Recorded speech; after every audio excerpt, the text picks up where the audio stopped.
Ponggay! Chona, dito ako. Friend, Oh, napablatter ko na yung nangyari kay Dimples. Ano nangyari doon sa pagtatanong mo doon sa mga sa crime scene? sabi nung basurerong nakakita kay Dimples, nakita na lang siya sa loob ng body bag. Akala niya nga patay na eh. Alam mo, dyan tayo makakakuha ng mga sagot. Ano, nabuksan mo na ba? Kakabukas ko lang, pero wala eh. Walang laman yung messages niya. Puro sinatita lang kausap niya. Ako ba naman, Ponggay? Hindi na uso yung mga text-text. I-check mo dun sa yung mga bagong usong apps ngayon. Yung Facegram. Baka dun siya may kausap. Oo nga, no? Doon siya mahilig mag-selfie. Ayan. Ayan, kahapon lang yan. O ilang oras bago mawala si Dimples?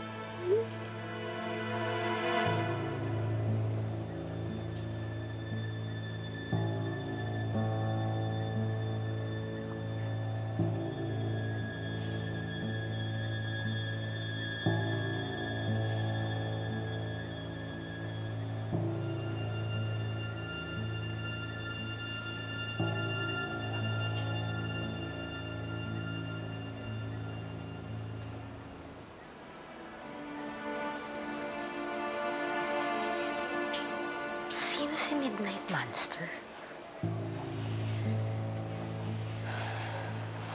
Ponggay? Shucks, kinakabahan ako eh. Alam mo, yan ata yung serial killer. Kailangan ko makahanap ng matibay na ebidensya. Kailangan ko imbestigahan kung sino tong Midnight Monster. Tama, tapos sabihin na lang natin kay Sir Pogi, hindi naman makakatanggihin sa'yo kasi patay na patay yun sa'yo. Ano sabi mo? Sabihin natin kay Sir Pogi. Huwag. Hindi pwede. Eh, bakit hindi? Hindi lang yung Midnight Monster yung kausap niya.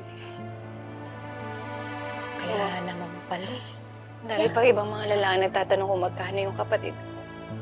Kaya pala tuwing gabi siya rumarakit, pabuking si bakla. Bakit niya ito ginawa? Diyos ko. Malaman to ni tatay at ni tita, hindi ko alam. Madudurog yung puso nila. So, anong plano mo?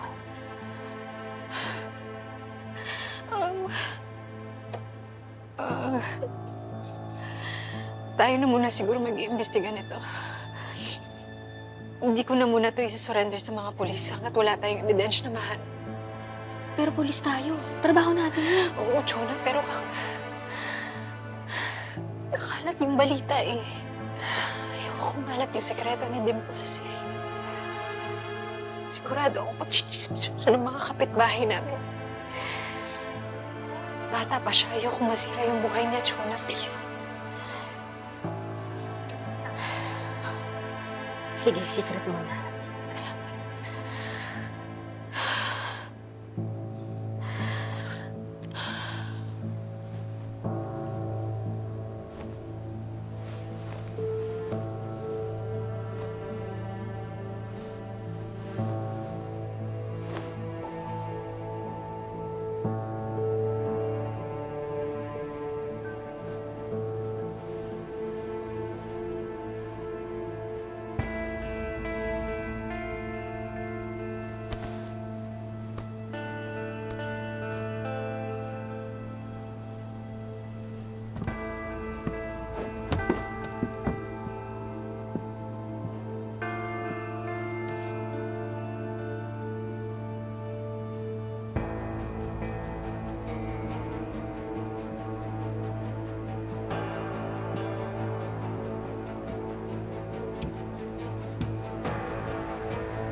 Kailangan kong malaman kung sino ang may gawa sa'yo nito.